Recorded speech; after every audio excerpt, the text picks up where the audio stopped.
Ratio analysis is a powerful way to look at a company's financial health by comparing numbers from its balance sheet and income statement.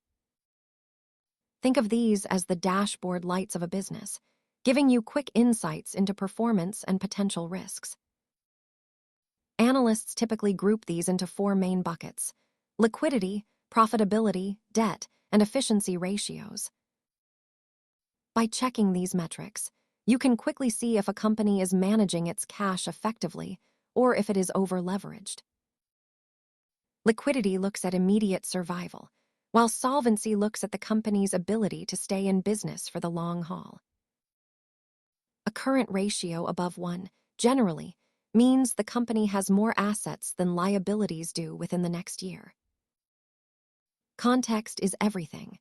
A ratio only tells a story when compared against competitors or the company's own past performance. Understanding ratios helps you make more informed decisions. Subscribe for more finance basics and remember to do your own research.